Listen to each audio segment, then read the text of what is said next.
Pastinya bukan cuma saya nih yang penasaran gitu ya, penasaran bagaimana sih produksi dari nol begitu ya, dari kain begitu ya sampai ke tahap jadi baju gitu ya. Itu kan tadi prosesnya panjang nih. Boleh nggak sih kita keliling-keliling nanti melihat bagaimana prosesnya sampai ke gudangnya, lihat hasilnya yang udah jadi dan siap dipasarkan, boleh nggak Kang? Boleh. Boleh. Oke. Nah pastinya nih pemirsa juga pasti penasaran nih gimana sih cara bikinnya. Kita kan nanti ketemu mungkin dengan yang jahit, yang QC dan segala macam gitu. Jadi jangan sampai lupa, tetap pantengin terus video kita di channelnya Anis Entertainment.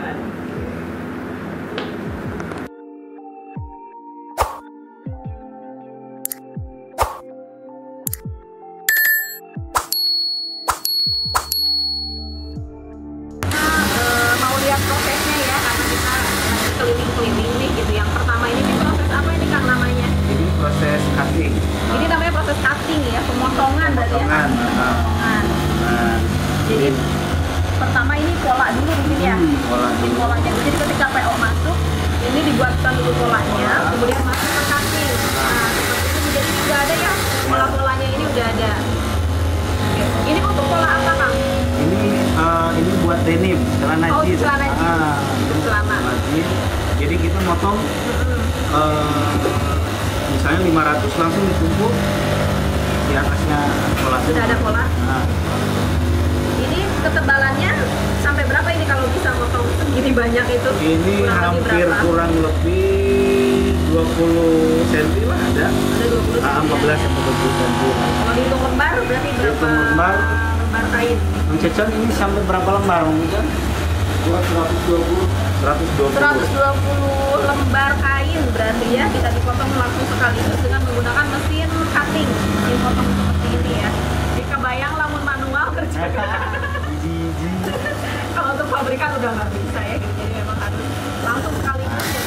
Ada nomor-nomornya itu pastinya apa? Ini nomor-nomor ini size-nya. Oh, ini size-nya. Jadi ini buat size 32. Ini size 32, ini 30. Paling besar size berapa? Sampai 36. Sampai 36. Paling kecil? Paling kecil 28. 28 sampai 36 ya. Berarti memang beda-beda ya Kang ya. Oke, sip. Nah, kira-kira setelah proses cutting kita kemana lagi? Setelah proses cutting kita ke proses numbering.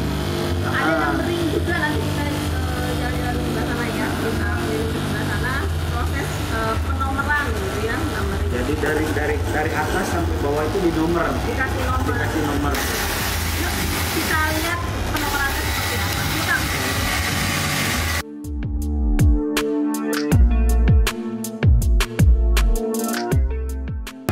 di cutting, di per size. Ini per size, ya, yang tadi dari 28 sampai 36 itu. Per size. Nah, baru masuk ke penomoran. Nah, ini lagi keluar Dulu ternyata orangnya ya. Sama Kang Herman aja nggak pernah jelasin Kang. Penomoran ini sebenarnya fungsinya untuk apa sih? Fungsinya biar bahannya itu tidak shading. Jadi kadang meskipun satu kode, satu bahan itu beda roll itu warnanya itu beda. Oh, kadang ada bedanya gitu. Ada bedanya. Contohnya kayak gini. Ini kan gini. Nah, jadi satu warna kita kalau begini itu ada beda. Ada aja bedanya gitu ya. Untuk biar tidak nantinya jadi shading, biar sama. Salah warna begitu ya. Jadi urutannya sama dari bagian depan, belakang, saku. Misalnya nomor 01 semuanya 01. Semuanya, gitu. Jadi urutan nomor 2, 02 itu pasti sewarna. Jadi untuk meminimalisir kesalahan warna shading. mesinnya Oh ini. nanti di air ya kalau satu maka sama Ini tetap kanan sama kiri ya, kanan kanan kiri. sama Depan jadi belakang kanan kiri gitu ya. operator nggak bingung ya. bingung. Tuh. Heeh. Contohnya kayak gini. Gitu. Jadi kalau belakangnya 32 terus 22 udah gitu aja gitu ya kodenya. Nah baru setelah dari numerik Setelah dari nomor baru kita kita ke atas ke atas ya ke sewing ke jahit bagian ya. operator. Bagian operator jahit. Nah, nanti setelah itu baru ke QC. QC. Nah, quality control, QC ya. dan QC baru kita packing Produksi ya. Oke. Nah sekarang karena memang di sini ruangannya berbarengan dengan yang numbering kemudian cutting, nah kita boleh lihat ke QC-nya dulu Boleh. kali ya. Nah, sekarang kita masuk ke proses pengancingan ya. Gitu sebelum masuk ke QC ternyata ada proses pengancingan. Gitu. Nah ini untuk pengancingan ini sendiri ada berapa orang nih Kak yang mengerjakan? sebetulnya operatornya satu mesin itu satu orang. Satu mesin itu untuk satu orang Satu ya. orang. Ini apa celana ya? Jadi ya celana ini kargo. Kargo disebutnya. Kargo. Oke. Nah, Ya. oh iya PDL. Ini kancingnya untuk satu celana itu berapa? Itu Berapa tergantung biji? model. Kadang tergantung model satu. Nanti satu itu ada 1 sampai ke 7 kancing. Sampai ke 7 kancing untuk satu celana. Iya. Ini sudah pakai mesin juga ya, jadi enak ya tinggal set gitu ya. Jadi proses ini setelah dia datang dari washing, yaitu dari sewing, dari sewing. kemudian di washingnya akan Pencucian mau dicuci dulu, baru ke sisi. setelah kancing baru kita nanti ada proses di sini. Oke, sekarang kita masuk ke bagian QC. Oke, QC itu quality control ya. Nah, ini gimana Kang prosesnya? Apa aja sih yang harus dilihat gitu ya, yang harus dicek gitu kan? Karena ini sudah mau masuk ke tahap paling akhir begitu, sebelum ke packing gitu. Nah, apa aja sih? Untuk QC sendiri ini dilihat dari pertama dari jahitan Jahitannya, jangan sampai ada tekanan jangan sampai ada bentuk. kemudian juga dari bahan kalau ada yang salah itu tidak masuk quality control bisa Dipisahin. bisa jadi itu Masuknya reject berarti ya? masuknya reject. Semuanya sedang diskusi dan benang-benang yang kecil itu harus dibuang jangan sampai Ada yang tersisa gitu ya. Jadi betul-betul yang di QC itu harus betul-betul teliti ya berarti ya Kang Eman ya. Jangan sampai ada yang lewat sedikit pun SOP-nya udah betul-betul harus dijalankan ya di sini. Contoh misalnya ini yang udah Bu, ini yang belum. kalau yang sudah ini nah ini yang udah nih Oh yang udah di sini. di salah satu yang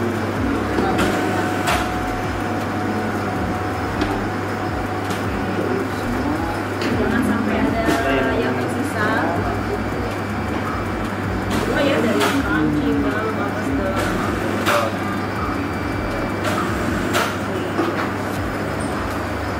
Ukurannya gede.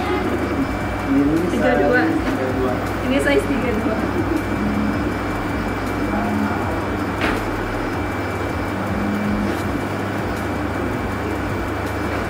Udah lama di sini? Belum? Baru berapa lama? 2 bulan. Oh, masih baru ya, baru 2 bulan. Yang senior di sini mana? Ibu aku. Ibu udah berapa tahun di sini? 5 tahun, luar biasa. Ibu Linggi di mana? Oh, caketnya masih di dia. Rumah aku betah? Alhamdulillah. Balagro tadi dia banyak minyak. Anggap pula juga. Yuk, sekarang kita masuk ke mana nih Kang? Masuk ke proses packing. Packing ya. Packing.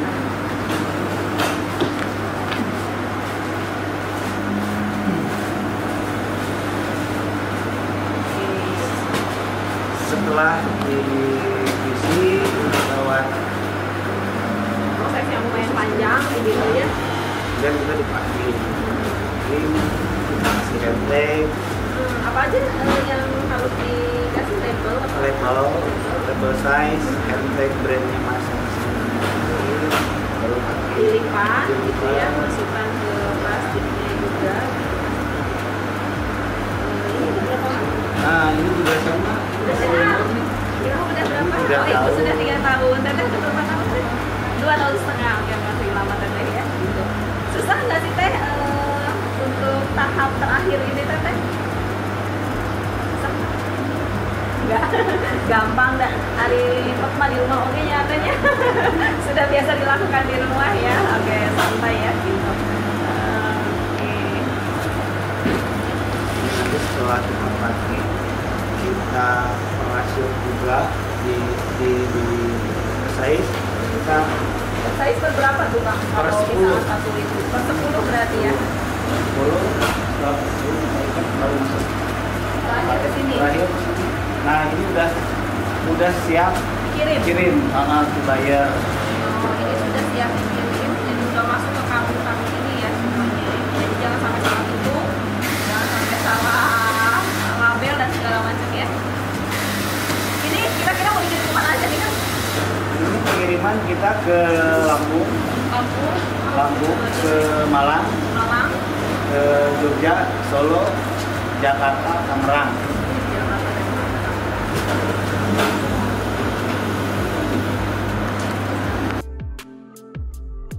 Baik, ini tadi ada yang menarik sebenarnya di sini gitu ya, karena memang prosesnya agak panjang. Tadi diceritain sama Kang Erwan, ternyata bahan dasarnya tuh aslinya sebenarnya misalnya nggak kayak gini nih aslinya gitu. Tapi ada proses yang disebut proses washing. Ya, proses washing ini awalnya bahannya kayak gimana Kang? Contohnya? Awalnya itu mentahnya tuh seperti ini. Dia birunya dasarnya seperti ini. Warna blue black. Nah, warnanya warna blue Warna black. gini nih misalnya warna gini. aslinya. Jadi ini bahan mentah, bahan dasar. Uniknya di denim itu ini. Karena kenapa? Ini yang membedakan justru ya. Spesialnya denim itu seperti ini. Jadi nggak gini teh udah white gini, Enggak. kirain teh gitu ternyata enggak ternyata ya.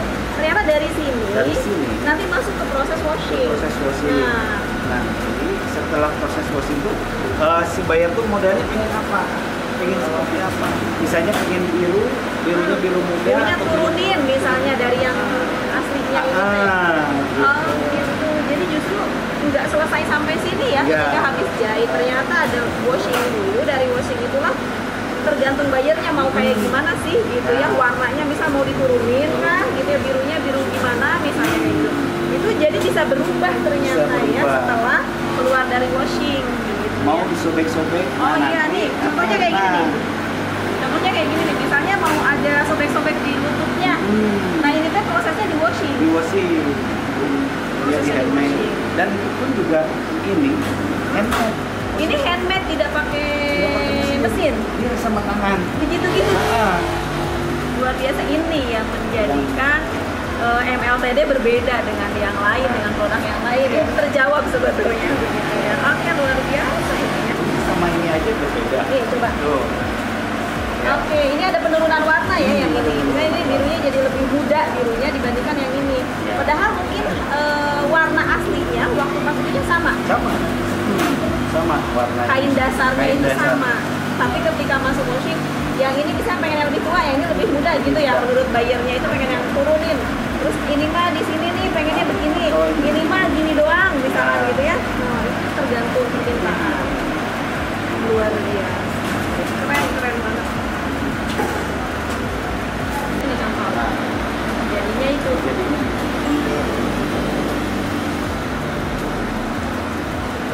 Nah ini perbedaannya.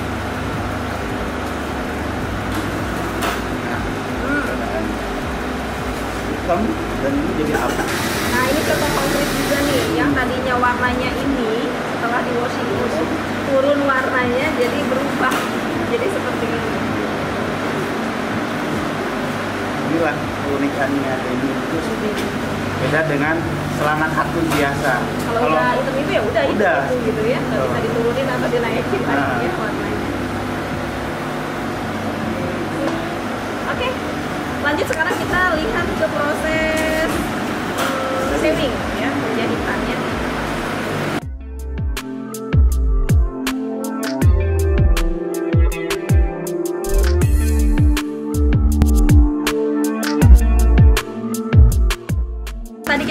lihat nih, udah jalan-jalan di bawah. Di bawah itu tadi udah dari mulai pola, kemudian cutting, begitu ya. Terus juga ada apa aja sih tadi?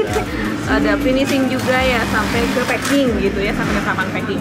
Nah sekarang kita mau lanjutin di bagian atas ini. Ini ada bagian produksi atau shewing ya, bagian shewing. Jadi nanti di sini kita mau tahu gimana caranya dari mulai penjahitan begitu ya, jahit, terus mesinnya itu ada beberapa mesin dan segala macam gitu sampai akhir.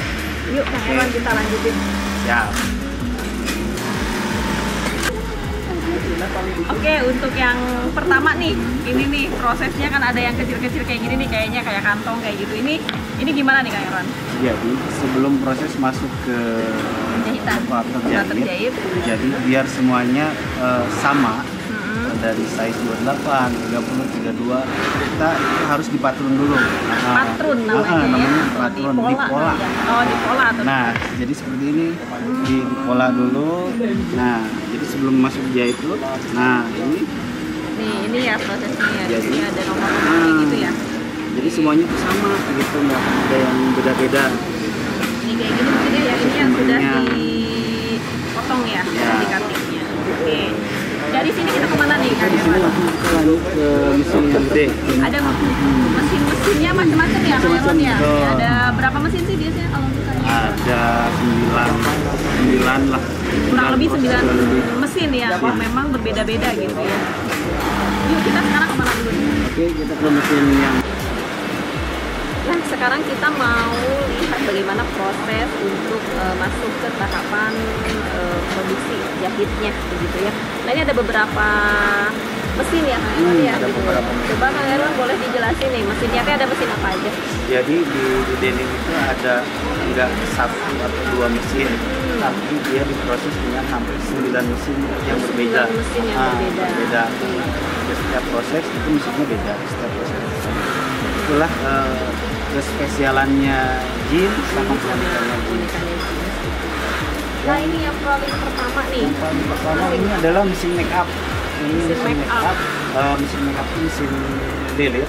Jadi dia si jahitan itu tidak ada obrasan, langsung dia bersih nyelepnya buat menggabungkan badan depan sama belakang. Jadi tanpa obras begitu ya. Jadi tanpa obras.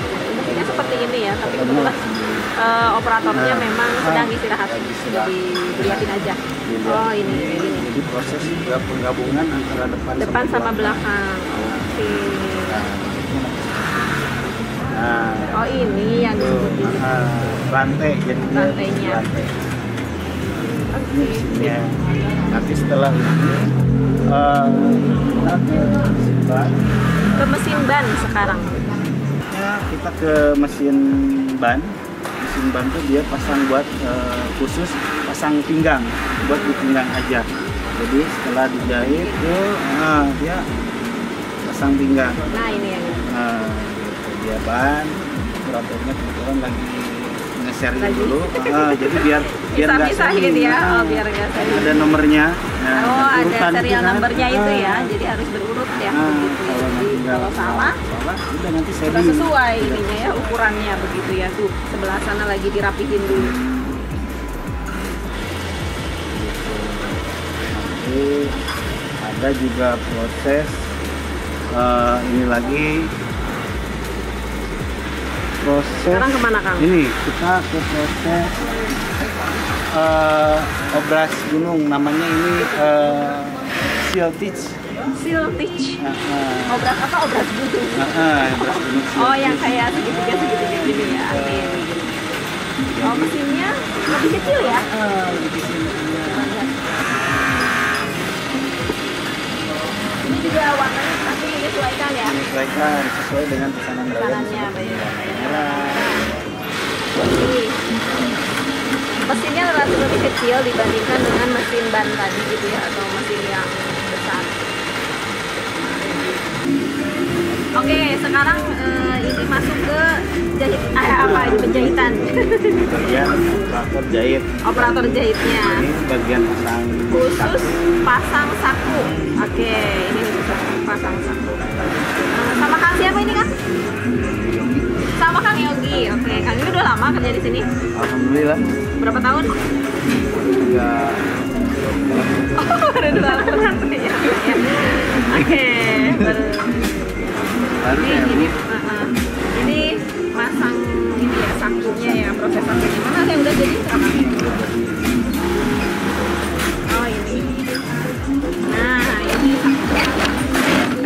Ini untuk belakang. Oh ini saku belakang. Semuanya tuh patron. Udah ada polanya ya.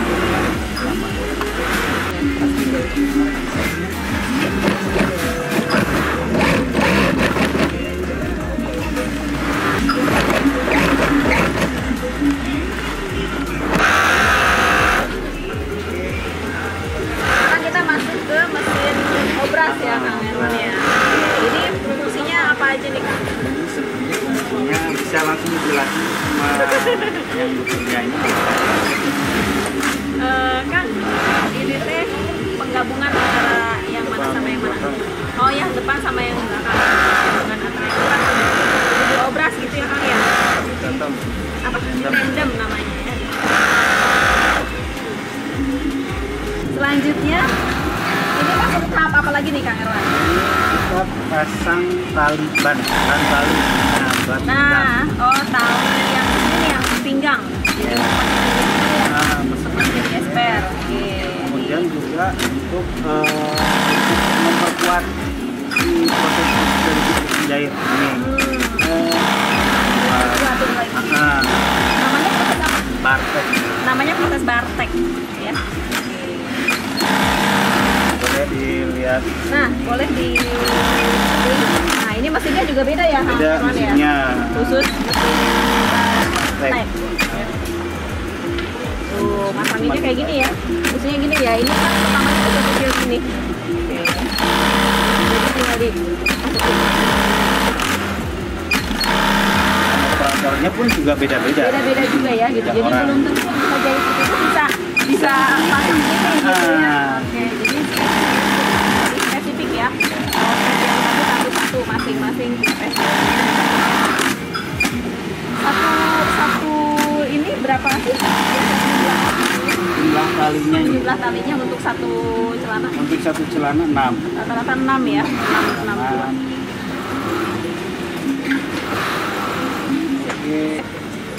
Oke, nah ini yang terakhir nih yang sangat mencuri perhatian juga sebenarnya gitu kan, kalau setiap industri itu biasanya ada yang disebut dengan limbah ya. Nah, khususnya untuk yang tekstil ini ada sisa-sisa limbah kain. Ya. Nah, Kang Erwan ini kira-kira limbah kainnya ini digimanain nih Kang? Diapain? Ini limbah kainnya nanti ada orang yang ngambil. Pengepul. Pengepul. Nanti ada pengepulnya yang nanti sama pengepul itu diolah lagi. Diolah lagi biasanya dibikin apa tuh Kang? Kadang kalau yang gede-gede itu dia dibikin lagi buat dompet, dompet, tas begitu ya. Sama topi. Kalau yang kecil-kecil, kalau nanti yang dia nggak pakai, dia digiling kembali. Digiling kembali berarti terus dibikin apa lagi? Bikin lagi, dipintal lagi. Dipintal lagi jadi benang. Oh, oke. Jadi bermanfaat ya sebetulnya ya. Nggak ada yang terbuang. Jadi kan numpuk juga di sini buat apa begitu ya. Nah terus kira-kira kalau misalnya dibeli tuh sama pengepul, kisaran berapa tuh?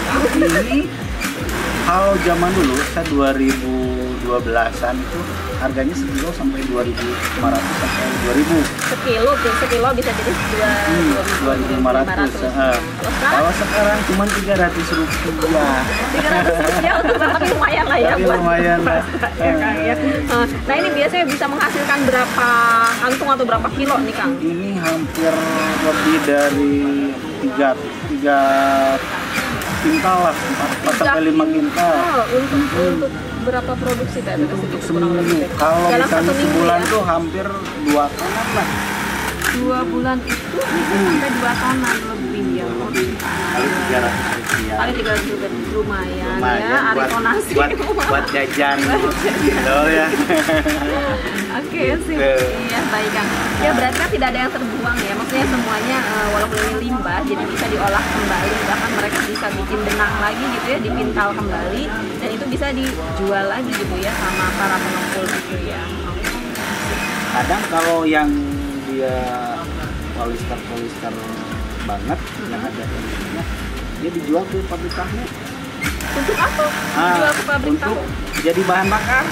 Jadi bahan bakar untuk Yang tahu pembuatan Cibuntu tahu. itu, nah itu dari ini polister itu. Seperti itu ya. Jadi memang semuanya bisa dimanfaatkan. Jadi tidak terbuang percuma dan menjadi sampah yang menumpuk dan mengotori lingkungan khususnya di Kota Bandung ini. Oke, sip. Ini tempat penyimpanan barang-barang yang sudah jadi, itu baik dari kulit sendiri maupun dari Belendangi. Tapi ini adalah gudang barang-barang yang sudah jadi di kulit sendiri. Ini sebagian lagi packing, lagi beres-beres. Oke, ini salah satunya brand kita, Third Studios, celananya. Ini Revive, ini yang best seller. Nah, ini best seller orang yang lagi nyari. Kita repeat terus. Untuk teman-teman yang nonton, silakan di klik IG-nya Third Studios. Nanti di situ ada, tinggal pilih-pilih. Oke. Dan ini ada t-shirtnya Third Studios. Saya juga pakai sama. Oke. Dan masih banyak yang lain, tinggal dilihat aja, diklik IG-nya Third Studios atau masuk di www.studios.id. Oke. Thank you.